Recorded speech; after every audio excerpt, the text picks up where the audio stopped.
Madeline.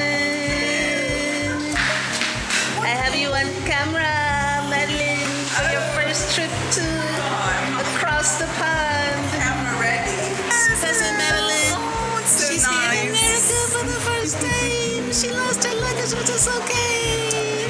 We're Well, gonna have a wonderful time anyway. We'll see if it's lost. This might not even have made it off of the plane yet. So True. who knows? It might be just. I think it's just delayed. It's They probably put it on probably the wrong delayed, plane. That's it. You don't want to claim loss. Right. You won't claim that.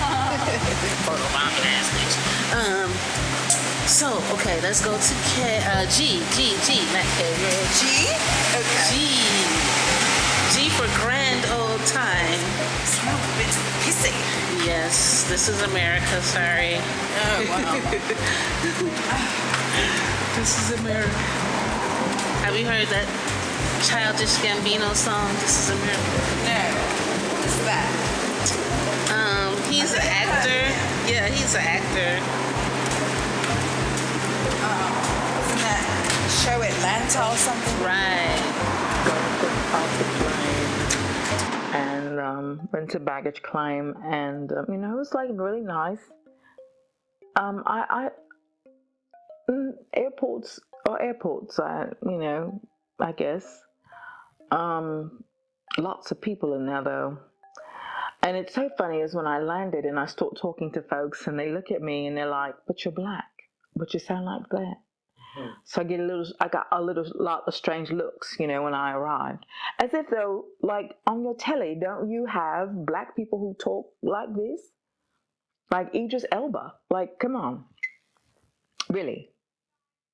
Like, he's in all the movies. And he doesn't always play an American. Like, most of the time he plays someone from London or something. Anyway, I digress. Thank you for the tea, by the way. And so, navigating through the airport, and God, it's huge. Very confusing. Got to baggage claim, and we will call you back in about 24 hours or so. And they did. And some bloke just forgot to take my bag off the plane. Simple as that. So crazy. But I understand because, people overworked and people are tired, and, who knows what that old bloke had going on at home. Let me go back. Let me rewind. I met my cousin and I hadn't seen her ever. We corresponded, and my father had talked about his family in America and all of that, and him being in the service over in the UK, and how he hated America and how hard it was for black people here, and he felt more accepted in the UK. Which I find really interesting because we had our own, and our history is not like perfect, Very fearful, very insecure. Nobody wanted us. Still less, nobody liked us. What the hell were we doing here in this situation when we were given to believe that we were coming here, in fact, to a home away from home?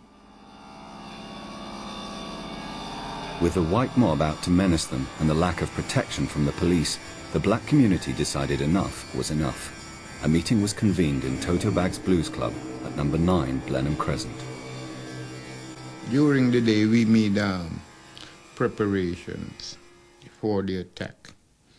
And I can quite clearly remember that I was standing on the second floor with the lights out in Blenheim Crescent when I look out and see from Kensington Park Road to Portobello Road was a massive lot of people out there. and I distinctly hear when they say, let's burn the niggers, let's lynch the niggers. And from those spoken words, I say start bomb them. And then you see the Molotov cocktail bombs coming out from number 9%. I'm really excited to get to know my cousin because she doesn't seem typical. She seems very artistic. And so one of the things, and the reason I say this, because soon as I navigated my way through the maze of the airport, there she was holding a camera as I exited the building and into the garage. And I was like, is she filming me now? It's a bit odd, but she's an artist, so and I get it, you know. And she was telling me about her project. I didn't know I was going to be a part of the project. I wanted to kind of do one of my own project on my own, you know, not on my own, but with her assistance. So I like that she's creative because she can help me, you know, with this kind of travel document of my time here in America. But she's okay. She's into house music. So I am out here with my cousin for the Househead conference, and we are filming the DJs, and this is House Music Palooza. So wonderful. Lori Branch is who Lori Branch is the DJ that you hear in the background, probably over me, but I'll speak as loud as I can. So I'm Madeline, and I'm here visiting my cousin in Chicago, and I am having a ball and a fabulous, wicked time, and yeah, it's so beautiful. So many black people here in Chicago. I love it. Like, that are in public spaces, that do things. It almost makes me feel like home. And a lot of the places we've already been, like some of the architecture is a lot like, okay, well, on the inside is a lot like where I'm from. So there's some beautiful people. So I'm so excited. So she's somewhere filming, and I'm here and just enjoying the music and the people and the vibe. And my feet's in the ground. I planted my feet in the grass. And I'm loving it. It's like one of the most glorious experiences I've had in a very long time, because life for me has been lifing, as they say. So yeah, this is so wonderful to be able to be here with her and sharing this project that she's doing and getting to know her. There she comes. Okay, here's my cousin. All right. Say hello, cousin. My cousin. Oh. Hello. Hello, how are you? Why am I trying to get your accent? Because you've been around me so long now, I'm just picking it up.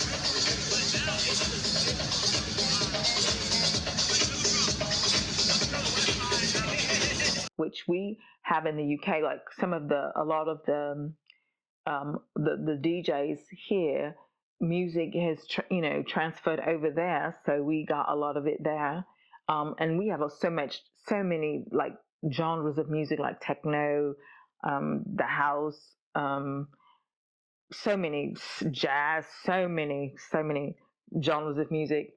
But I'm excited to get to know her. Her hair is beautiful. Her skin is flawless. She's just really nice too. I didn't know what quite to expect, and I mean, I assumed she was nice because, she immediately, when I reached out, she immediately was like, "You can stay with me and my mum."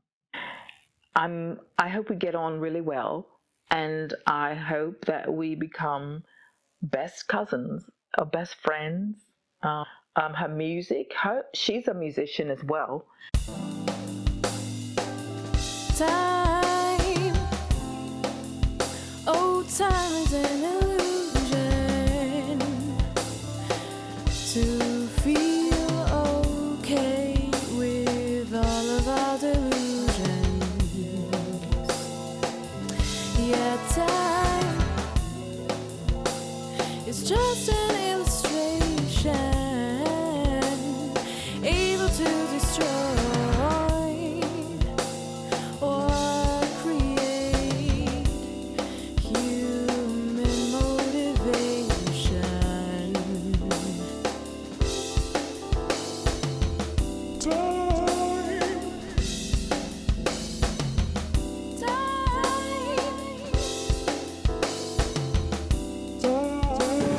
I would like to have a wedding but not get married.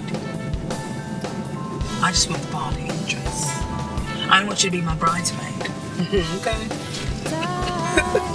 Marry yourself.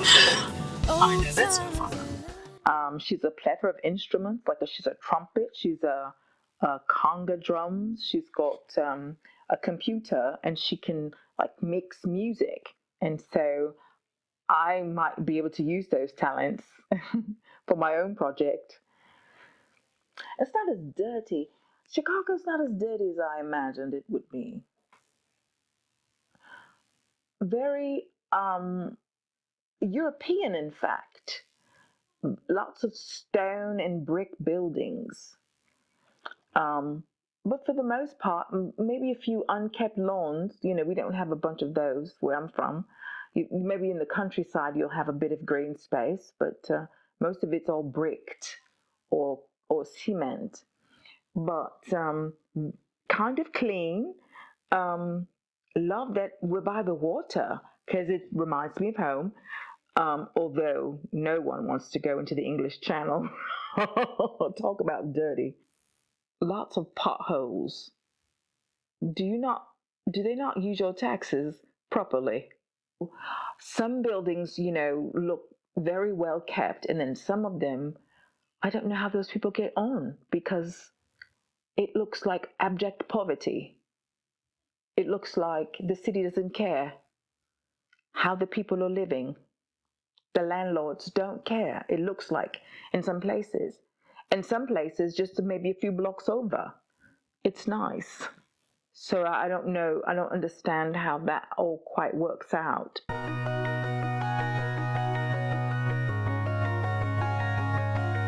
While Black Americans had been coming to Chicago prior to the 1850s, it was not until the start of World War I that the period known as the Great Migration began. Industries in the North were facing significant labor shortages, and the European immigration was restricted. Recruiters looked to the South, encouraging African Americans to move north where wages could be 3 times higher. Between 1914 and 1919, approximately 1 million Black people moved north in what was known as the first wave of the Great Migration.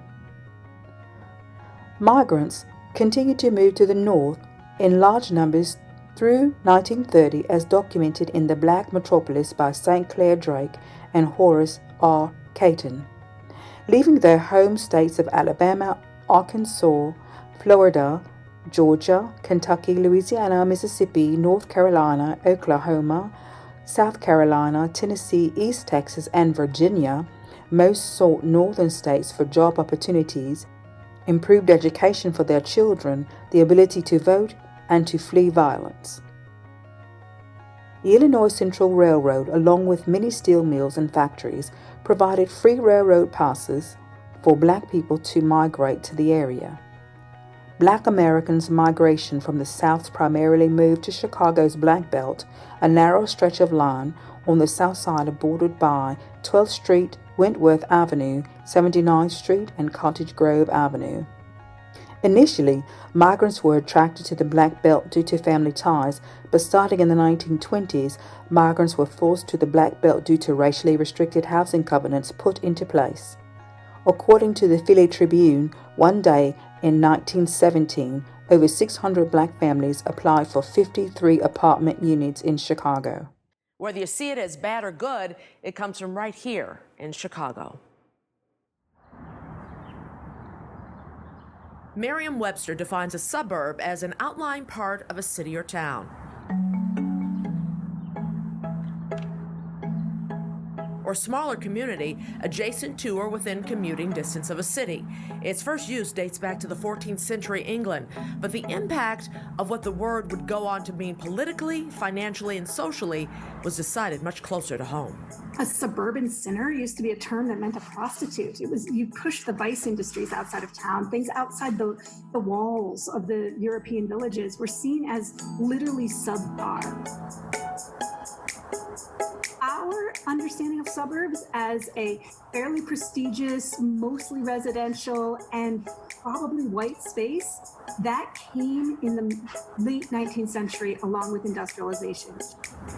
There's a reason why the word suburb implies white, and the word urban, at least until quite recently, implied black. From the very construction of many of the newer suburbs that were built right after World War II, there were conditions written into the loans that developers had to get from the banks in order to build those properties that said, if you sell any of your newly built properties to blacks, you cannot get this loan. The spatialized, racialized color line was reinforced not just through the bureaucratic forms of redlining, but also through people bombing other people's apartments, people destroying it. In Chicago, people got punched at the communion rail in church because parishes worried about African Americans coming in. Most Chicagoans of a certain age have a vague memory of blockbusting, which was when speculators would come into white urban neighborhoods and say, black people are coming, we're going to buy your property for a little less than you paid for it, but you'll be lucky to get out at all. One of the tools that real estate developers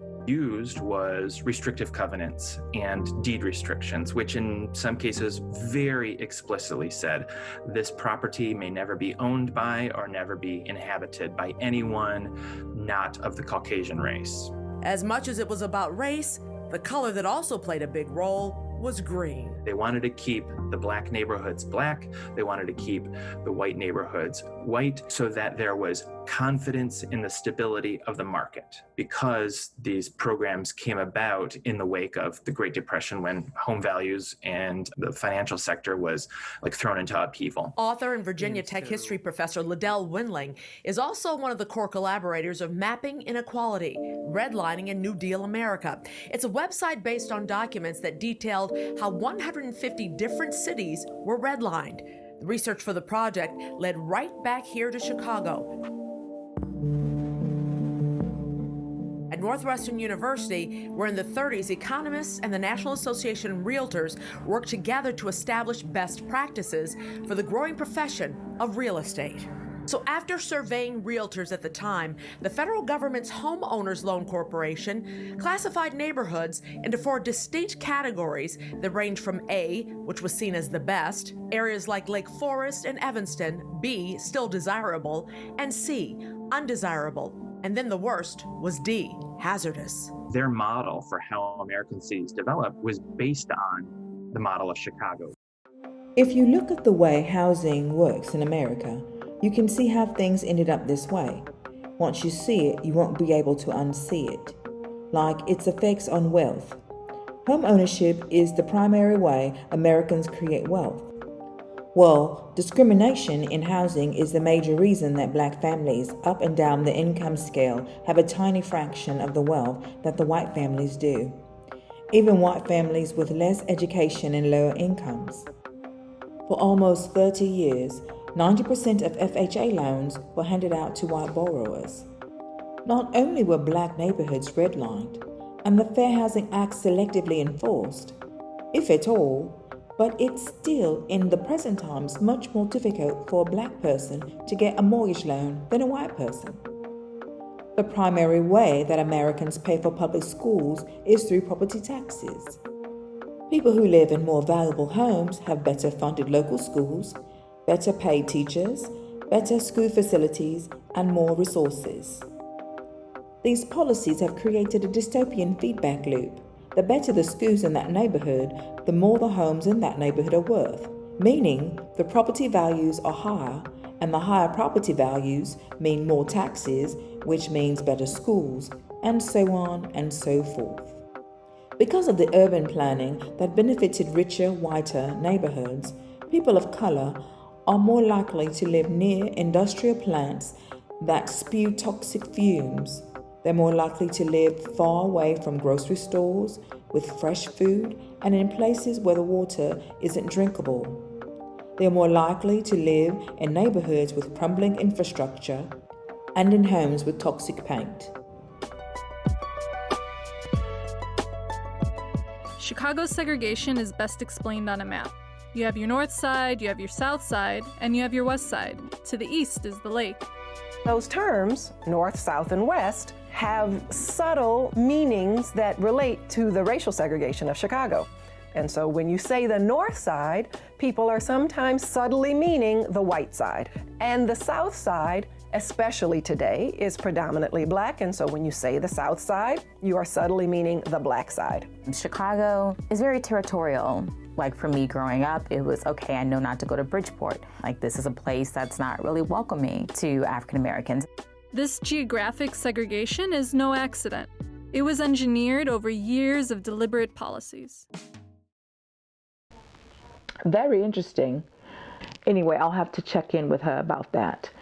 But the people running it, unless her mom was saying to me earlier that unless you complain about stuff, nothing gets done. And I quite find that a bit disturbing because it is quite a beautiful city. I mean, like on a whole, there is this mirrored beam in the middle of the downtown. Like you can see yourself or see, but it's obscure because it's I don't know what it's called. I think it's in she promised to take me there, Millennium Park, I believe.